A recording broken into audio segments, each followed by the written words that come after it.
चल तुला सोडतो घरी. काय सोडतो काय? नाही हा, मला आज तू भेटवणार आहेस तुझ्या आईला. मला ती फ्रंट सीटवर जाऊन बसली. परी, या नंतर कधीतरी नेईन ना प्लीज. तो ड्रायव्हिंग सीटवर बसत बोलला. हा, अजिबात नाही. आज मी भेटणार म्हणजे भेटणार. पण काय चाललंय काय तुझं? तुला मला भेटवायचं नाहीये का त्यांना? अगं असं काही नाहीये. मग आहे काय? आत्ताच्या आता मुकाट्याने तुझ्या घरी येतोयस हा? चल. तिने त्याला डायरेक्ट ऑर्डरच दिली. तसा त्याचाही आता नाईलाज झाला.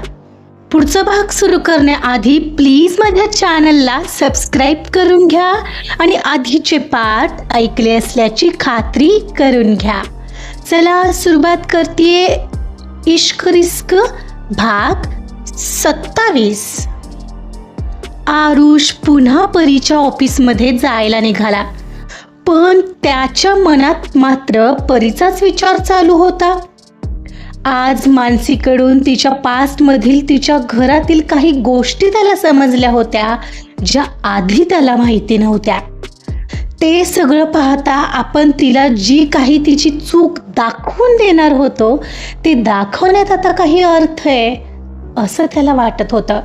तिच्याबद्दल मनात भरलेल्या रागाची जागा आता सहानुभूतीने घेतली होती. जी गोष्ट त्याच्या वडिलांच्या बाबत झाली होती, ती त्याच पद्धतीने तिच्या बाबतीत पुन्हा क्रिएट करायची. तिच्या जवळच्या व्यक्ती तिच्यापासून रागाने आणि गैरसमजाने दूर करायच्या आणि तिला तिच्या चुकांची जाणीव करून द्यायची, असं काहीसं त्याने प्लॅन केलेलं. पण आता आपोआपच त्याचं मतपरिवर्तन होऊ लागलेलं. मुळातच वाईट मन नसणारी व्यक्ती मनात आणलं तरीही एखाद्याशी ठरवून ही वाईट वागू शकतच नाही. आणि त्याच्यावर त्याच्या बाबांचे संस्कार होते.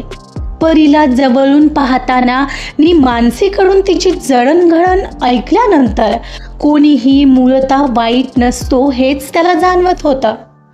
परिस्थिती माणसाला बदलते हे समजून घेताना तिच्यासाठी पुन्हा तीच परिस्थिती रिक्रिएट करणं आता त्याच्यासाठी ठरवूनही अशक्य होतं.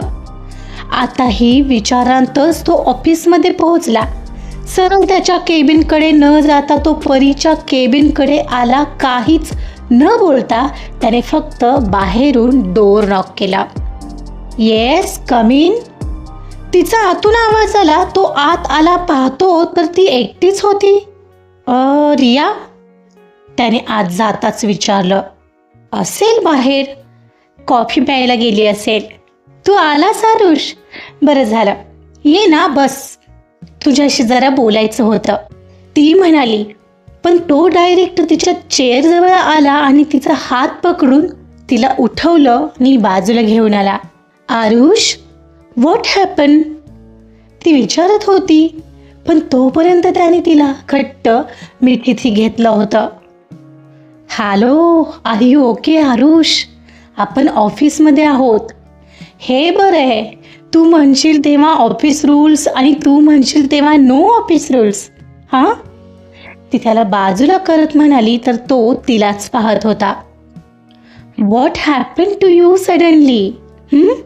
Bye the way, I want to tell you, Riya is very nice. Her grasping power and captivity is best.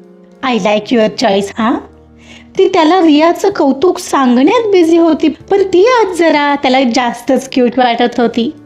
तसं तो तिचं वाक्य मध्येच तोडत म्हणाला, अँड आय लाईक यू.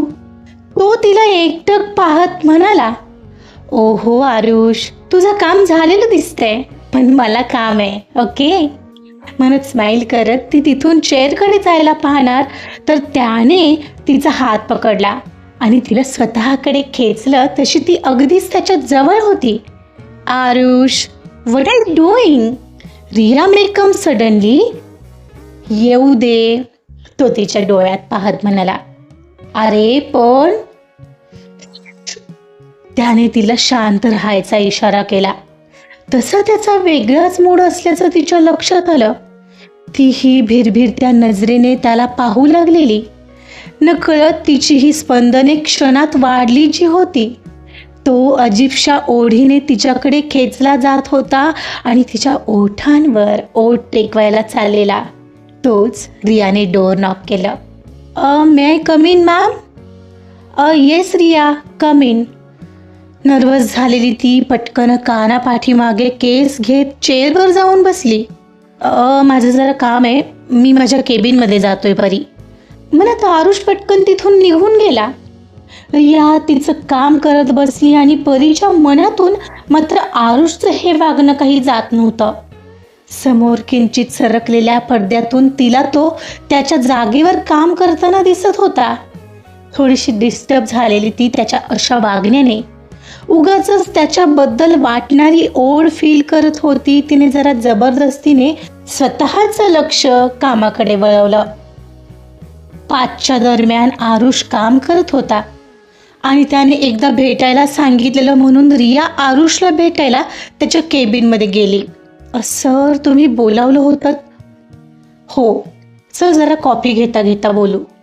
अखिल तिथं असल्याने तो तिला म्हणाला. ओके म्हणत त्याच्यासोबत ती बाहेर निघाली. पेंट्रीमध्ये जाऊन कॉफी घेऊन तो तिला जरा साईडला घेऊन आला. आता बोल, कसं चालू आहे आपलं काम? All right sir.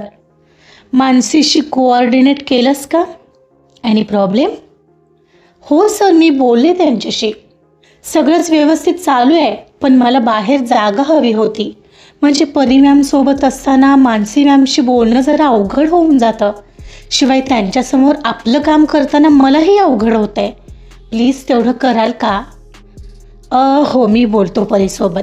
काही बाकी प्रॉब्लेम नाही आहे ना? नाही. काही वाटलं तर मला विचारशील. आणि हो, सर्वांसमोर नाही. इथं थोडं डिफिकल्ट होईल काही दिवसांसाठी, पण आपल्याला हे करावं लागेल. Okay? Okay sir, no problem. ती मान हलवत म्हणाली. Okay, it's mean everything all right. तो हसत म्हणाला. एवढ्यात परी तिथं आली. अरे तू इथं आहेस? Anything important discussion? डिस्टर्ब तर नाही ना केलं मी? ती तिच्यासाठी कॉपी घेत म्हणाली. No Pari, not at all. Come join us. Aarush म्हणाला. Sir, I am going. I have some important work. You carry on. Ma'am, may I? म्हणत रिया तिथून निघायला पाहत होती. Okay, go to your work. Aarush म्हणाला. ओके म्हणत स्माईल करत ती निघून गेली. काय रे, मी आली म्हणून कटवलंस की काय तिला? परीने प्रश्न केला. अरे काही काय परी, मी असं का करेन? Just kidding Aarush. ती हसत कॉफीचा सिप घेत म्हणाली. मग कधी भेटवतोयस तुझ्या मामाला? परीचा अचानक प्रश्न आला तसा तो गडबडला. हां? त्याने प्रश्नार्थ खुंकार भरला. अरे तुझी मम्मा, तिला भेटायला हवं ना. आता आपण लग्न करणार आहोत, त्यांनाही माहिती असायला हवं. हे माहिती असायला ती या जगात फिजिकली असायला तर हवी परी. म्हणजे आरुष? तिनं साशंक होत विचारलं. अगं बोललो होतो ना, ती कोमामध्ये आहे. ओ हो, आम सॉरी. बट कसं काय? बाबांचा ॲक्सिडेंट झाला आणि सोबत आईसुद्धा होती. बाबा जागेवरच गेले आणि आई, त्याला पुढं बोलताच आलं नाही. Oh I am sorry Aarush, I am really sorry. हे सगळं असं झालेलं. त्याने ऐकून ती भरलेल्या डोळ्यांनी त्याच्या खांद्यावर हाताने प्रेस करत म्हणाली. ठीक आहे ग, कदाचित हेच असेल माझ्या नशिबात. आपण कोणाला ब्लेम नाही करायचा. ओहो Aarush, it's really so sad, but don't be sad. पण हो, त्यांना एकदा भेटावं तर लागेल. नको परी, काही उपयोग नाही आहे. अरे असं काय करतोय आरुष? परी सोड ना, सोड तो विषय प्लीज. पण अरे आपण लग्न करणार आहोत ना, ममा तर भेटायला मागेल, तेव्हा काय करणार आहेस तू? हो लग्न करणार म्हणजे काय, ते तर करणारच आहे. तू फक्त बोल कधी करायचा. तो जवळ येत बोलला तसं ती चालू विषय विसरली. अरे पॅन्ट्री आहे ही आरुष. ती एकदम बाजूला होत म्हणाली, ओके, मग आज रात्री डिनरचा प्लॅन कसा राहील? फक्त तू आणि मी. आरुषनं विचारलं. डिनर? Okay, done. पण माझी एक अट आहे. ती थोडासा विचार करत म्हणाली. अट? कसली? हीच की तू डिनर झाल्यावर मला आज तुझ्या आईला भेटायला नेणार आहेस. प्लीज प्लीज हा आरुष. ती एकदम बारीक तोंड करत म्हणाली. ओके, बघू. चल मग रात्री रेडी राहशील, मी आहे माझ्या केबिनमध्ये, म्हणत ती निघून गेली. तिला आईला भेटायला न्यायचं याने त्याचं मन अस्वस्थ झालेलं. मनापासून त्याला तिला आईला भेटवावं वाटत नव्हतं, का कोणास ठाऊक. पण यामुळे पाठीमागे एका पाठोपाठ घडलेल्या कडू गोष्टी आठवून मनाला मानसिक त्रास होऊ लागला होता. पण तिला एकदा तरी भेटायला नेणं गरजेचं तर होतंच. पण कुठेतरी आईबाबांच्या या अवस्थेला जबाबदार असणाऱ्या मुलीच्या प्रेमात तो पडला होता. आता तिला घरी घेऊन जाणं त्याच्या मनाला क्लेशदायक वाटत होतं. तरीही तो मनाला समजावत होता, कारण एक वेळ अशी होती की तो तिचा द्वेष करत होता आणि तिला तिची चूक दाखवून देऊ इच्छित होता. पण आज तिची बाजू समजल्यानंतर क्वचित क्षणी तिचा येणारा त्याचा रागही तेव्हा उद्भवलेल्या त्या परिस्थितीवर शिफ्ट होऊ लागलेला. तो त्याच्याही नकळत सगळा दोष आपोआपच नशीब आणि त्या परिस्थितीला देऊ पाहत होता. त्या सायंकाळी ऑफिसमधला स्टाफ एक एक करत निघू लागला. असं करत घड्याळात रात्रीचे 8 होत आले होते. ठरल्याप्रमाणे परीने आरुषसोबत डिनरला जायचं म्हणून आवरलं आणि घरी मम्माला फोन करून तिला लेट होणार असल्याचं कळवलं. आता निघायचं म्हणून तिने आरुषला एक्सटेन्शनवरून कॉल लावला. आरुष, डिनरला निघायचं ना? हो, give me 5 minutes. Wait for me in parking, I will be there. Okay, come soon. मला ती खाली आली. ती कारला टेकून त्याचीच वाट पाहत होती. एवढ्यात तिला समोर तिचे वडील एका दुसऱ्याच बाईसोबत जाताना दिसले. नेमकंच त्यांनीही तिला पाहिलं आणि क्षणभर तिला पाहतच राहिले. तसं तिनं आपला चेहरा वळवला आणि जाणून बुजून ती मोबाईल काढून मोबाईलमध्ये पाहू लागली. पण ती आपलीच मुलगी आहे लक्षात येताच ते त्या बाईला तिथंच थांबवून परीकडे आले. परी, तू परिणिताच आहेस ना? कशी आहेस बेटा? दागिनी कशी आहे? कधीतरी माझी आठवण येते की नाही तुम्हाला? आपण कोण? मी ओळखत नाही तुम्हाला, ती तिच्या नेहमीच्या ॲटिट्यूडने म्हणाली. ओळखत नाहीस? हे शिकवले वाटतं तिने तुला, म्हणूनच सोडलं मी तिला. हे असं शिकवते ना ती मुलीला आपल्या बापाशी वागायला. अगं बाप आहे मी तुझा. ते असं काही बोलले आणि तिच्या डोक्यात आता ती डिग गेली. तिने सरळ त्यांना समोर येत आहे त्या शक्तीनिशी ढकललं. Just go to hell then. जेव्हा गरज होती तेव्हा कुठे गेलेला तू मिस्टर संजय देशपांडे? आता मला तोंडही दाखवू नकोस. तुझा आणि माझा काहीही संबंध नाहीये, समजलं ना? परी, अगं काय करतेस तू? तिनं केलेलं हे कृत्य आरुषनं नेमकंच दुरून पाहिलं आणि तो धावतच आला. त्या बाबांचं वय पाहून त्यांना आधार देत उठवलं. सॉरी बाबा, ठीक आहात ना? काय झालं परी? अगं वय बघ त्यांचं. वय तिला कळत असेल तर ना. तिचा काय दोष म्हणा? तिच्या ममाने शिकवलं असणार तिला हे, तिचे वडील म्हणाले. तिचं नाव तू तुझ्या तोंडाने घेऊ नकोस हा. ती लायकी नाहीये तुझी. ती त्यांच्यावर धावून जाणार तर आरुषने तिला पकडलं. परी, अगं त्यांचं वय तर बघ. काय झालं? एवढी का चिडलीयस? काही त्रास दिला का त्यांनी? तो तिला विचारत पाहत होता तर तिचे डोळे रागाने लाल झालेले, जणू अंगार ओकत होते. इतकं तिला चिडलेलं त्याने प्रथमच पाहिलेलं. त्रास? आमचं आयुष्य बर्बाद केलं या माणसाने. आमच्याबद्दल कधी काही वाटत नव्हतंच, मग आता का करतोय हा येऊन आमची चौकशी? काय संबंध आहे याचा? तू ना माझ्या समोरही येऊ नकोस. Go to hell. तिचा तिच्यावरचा पूर्ण कंट्रोल सुटलेला. त्याने तिला घट्ट पकडलेलं, त्यामुळे तिला हलताही येत नव्हतं. तिचा आवाज आपोआपच वाढलेला आणि तिच्या लालबुंद डोळ्यातून बोलताना बाहेर पाणी पडत होतं. परी, अगं शांत हो, काय झालं? कोण येते? जो कधी नसायला हवा होता तो येतो. तिनं फिरून कारच्या काचेवर तिचा हात जोरात मारला, जी पूर्णपणे रागात थरथरत होती. परी, अगं शांत हो, तू शांत होतेस का प्लीज? तो तिला जबरदस्तीने जवळ घेत म्हणाला, तशी ती त्याला बेलगली आणि त्याचा शर्ट घट्ट पकडून रडू लागली. तिची ही केविलवाणी अवस्था पाहून त्याला काय समजायचं ते समजलं. आता तो तिला फक्त शांत करण्याचा प्रयत्न करत होता. ती मात्र आज त्याच्या मिठीत मनात भरलेलं आभाळ पूर्ण रिकामं करत होती. कितीतरी वेळ ती त्याच्याच मिठीत होती. काही वेळाने शांत झाली म्हणताना आरुषने तिला बाजूला केला. रडून लाल झालेले तिचे डोळे पाहिले आणि त्यालाच तिला असं पाहून वाईट वाटू लागलेलं. हे परी, आर यू ओके नाव? त्याने विचारलं आणि तिने फक्त हलकेच मान हलवली. एक काम कर, ये आत कारमध्ये बस म्हणत तिला फ्रंट डोअर ओपन करून देत फ्रंट सीटला बसवलं आणि तो ड्रायव्हिंग सीटवर येऊन बसला. परी, हे घे थोडं पाणी पी, म्हणजे बरं वाटेल तुला म्हणत तिला पाण्याची बॉटल देत तो किंचित तिच्याकडे झुकला. तिनं थोडं पाणी पिलं आणि बॉटल साईडला ठेवली.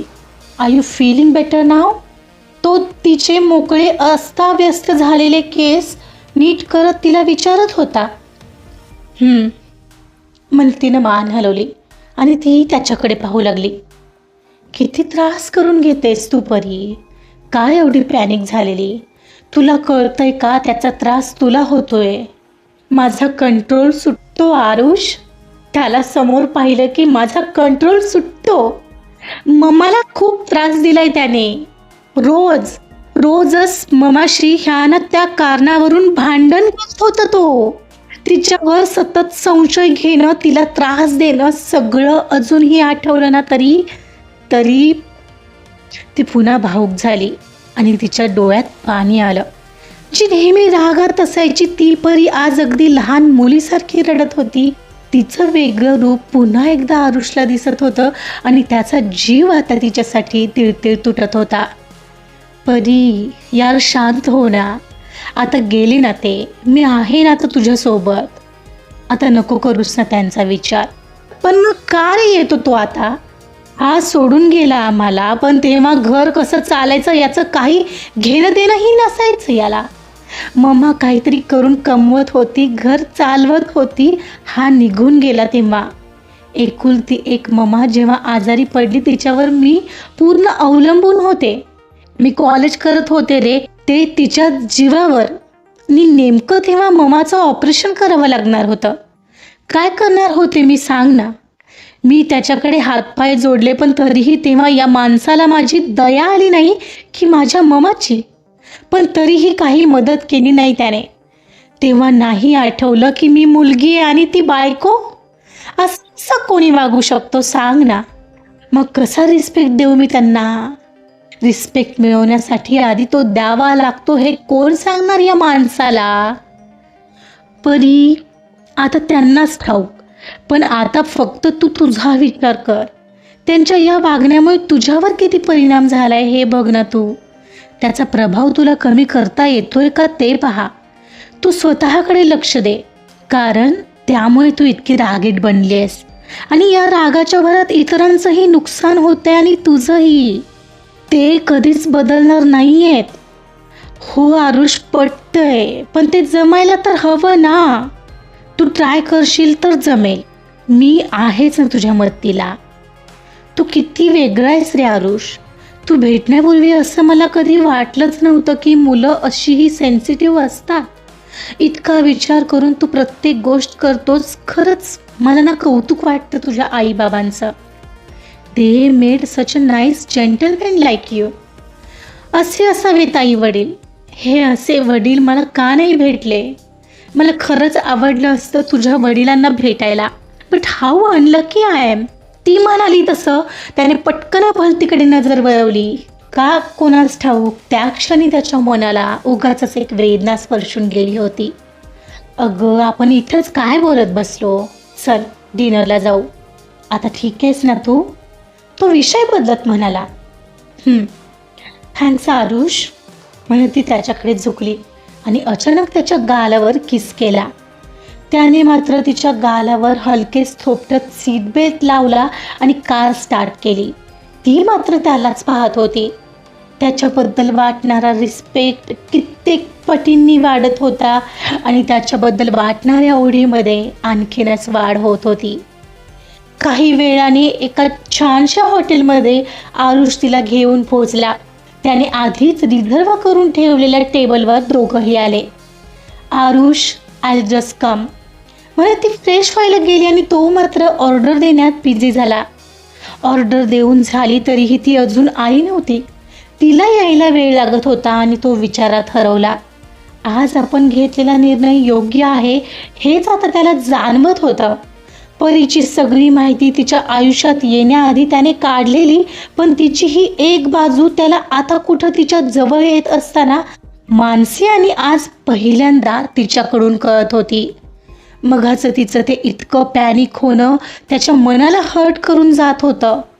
परिस्थितीमुळे माणूस कसा बदलतो हेच आता त्याला समजत होतं. जरी आपल्या हातात असतं की कोणत्या वेळी कसं वागायचं, पण ते त्यावेळी त्या व्यक्तीच्या लक्षात येईल असं नसतं. म्हणूनच तर खोटं बोलणाऱ्याला वाटतं की खोटं बोलणं वाईट नाही, पण तरीही सत्य बोलणारे लोक बोटावर मोजण्या इतपतच असतात. हेच तर जमायला हवं, समजायला हवं. मी ठरवलंय, तिला एक संधी देणार. हे कसला विचार करतोयस आरुष? ती समोर येत बसत म्हणाली. आलीस तू? इतका वेळ? सॉरी, अरे कॉल आला होता, सो त्यात वेळ गेला. तू बोल, ऑर्डर दिलीस? हो दिली. तुला आणखी काय हवं असेल तर बघ. हे बघ, मी ही ऑर्डर केली आहे, म्हणत तो तिला मेनू कार्ड दाखवू लागला. हॉटेलमध्ये जेवण वगैरे झालं आणि आता घरी निघायचं होतं म्हणून दोघंही कारकडे आले. चल तुला सोडतो घरी. काय सोडतो काय? नाही हा, मला आज तू भेटवणार आहेस तुझ्या आईला, म्हणत ती फ्रंट सीटवर जाऊन बसली. परी, या नंतर कधीतरी नेईन ना प्लीज. तो ड्रायव्हिंग सीटवर बसत बोलला. हां, अजिबात नाही, आज मी भेटणार म्हणजे भेटणार. पण काय चाललंय काय तुझं? तुला मला भेटवायचं नाही आहे का त्यांना? अगं असं काही नाही आहे. मग आहे काय? आत्ताच्या आता मुकाट्याने तुझ्या घरी येतोयस? हां चल. तिने त्याला डायरेक्ट ऑर्डरच दिली, तसा त्याचाही आता नाईलाज झाला. त्याने सीटबेल्ट लावत कार सुरू केली आणि त्याच्या घराच्या दिशेने घेतली. त्याचं घर येईपर्यंत कारमध्ये अगदी शांतता होती. त्याच्या मनाविरुद्ध जे तिला घरी न्यावं लागणार होतं. काहीच वेळात घर आलं. त्याने कार बंद केली. त्याने कार शिरीषच्या घरी आणलेली.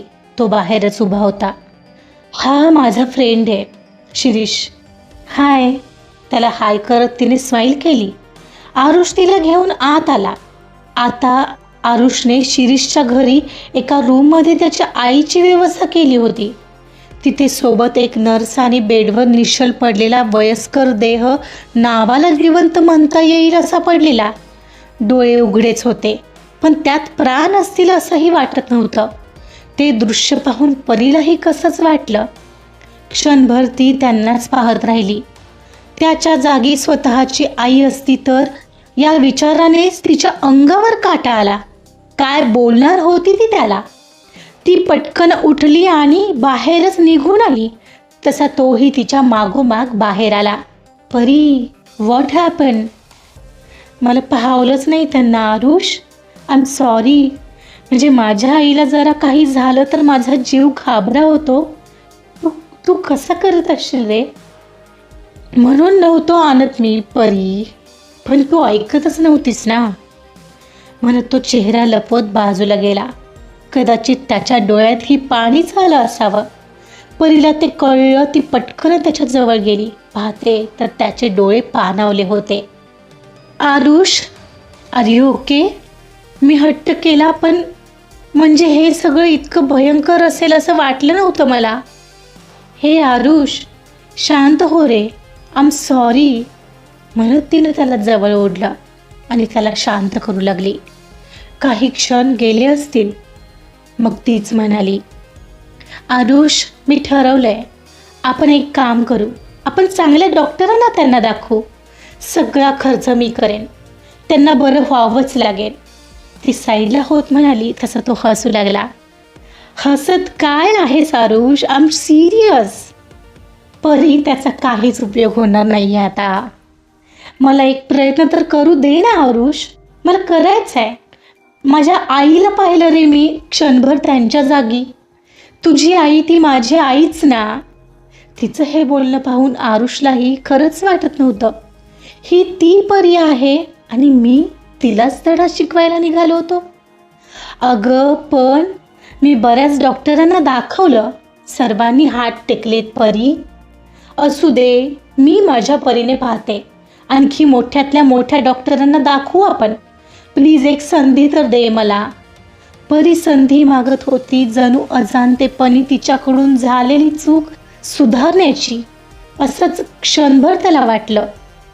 ओके, तुला वाटतंय तर कर. मी आता यापेक्षा काय बोलू? काही बोलू नकोस. उद्यापासून मी चांगले डॉक्टर पाहायला सुरुवात करणार आणि तूही कर. चल, आता मला सोडतोस ना घरी? चल, तू कारमध्ये जाऊन बस. मी आलोच शिरीषला बाय करून. ओके म्हणून ती कारमध्ये जाऊन त्याची वाट पाहू लागली. तो येईपर्यंत लगेचच तिनं तिच्या फॅमिली डॉक्टरांना फोन लावला. हॅलो डॉक्टर गोखले, मी परिणिता बोलते. हा एक केस आहे, वयस्कर लेडी आहे, त्यांचा ॲक्सिडेंट झालेला आणि त्या कोमात आहेत. हो, मी तुम्हाला डिटेल्स लवकरच देईन. तर त्यांच्यासाठी लवकरात लवकर एक चांगले डॉक्टर पाहाल का? हो, परदेशातले असतील तरीही चालेल. खर्चाचीही काही काळजी करू नका. हो, मला सांगाल तसं लवकरात लवकर. ओके, थँक्यू, मी वाट पाहते. म्हणून तिनं फोन ठेवला. एवढ्यात आरुषही आला आणि ड्रायव्हिंग सीटवर बसला. निघायचं? आरुषने तिच्याकडे पाहत विचारलं. अहो, निघूया. आणि हो आरुष, मी आत्ताच माझे फॅमिली डॉक्टर गोखले यांच्याशी बोलून घेतले. तर आईचे सगळे रिपोर्ट्स डिटेल्स मला पाठवून देशील? मला त्यांना द्यावे लागतील ना.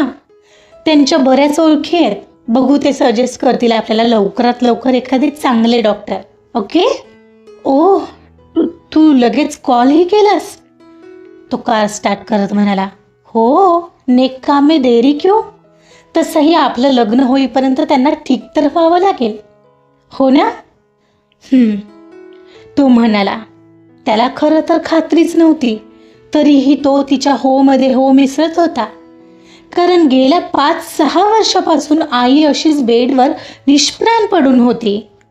आता तर त्याचीही आशा मावळू लागलेली. त्यात परी हे असं काही म्हणत होती. परीचं हे वागणं पाहून मानसीचं बोलणं मात्र आता त्याला आठवत होतं. तिचा राग तेवढा कमी झाला ना, तर तिच्या इतकी चांगली व्यक्ती जगात तुला शोधून सापडणार नाही. हे आठवून नकळत तिच्याकडे त्याचं लक्ष जात होतं, जी पाठीमागे सीटवर डोकं ठेवून शांतपणे पडली होती. तिला पाहताना आरुषच्या गालात नकळत एक स्माईल येत होती. जणू आता खरंच काहीतरी मिळालंय या भावनेने त्याचं मन भरून येत होतं. आजचा भाग इथं संपलेला आहे. आरुष जसजसा परीच्या जवळ जातोय त्याला ती पूर्णपणे कळू लागली आहे. पण त्याने केलेली ही चूक पुढं जाऊन तिच्या निदर्शनास आल्यावर काय होईल? बघूया काय होतंय पुढील काही भागात. ऐकत रहा इश्क रिस्क. कथा आवडत असेल तर प्लीज लाईक करा, सबस्क्राईब करा आणि शेअर सुद्धा करा. Thank you so much.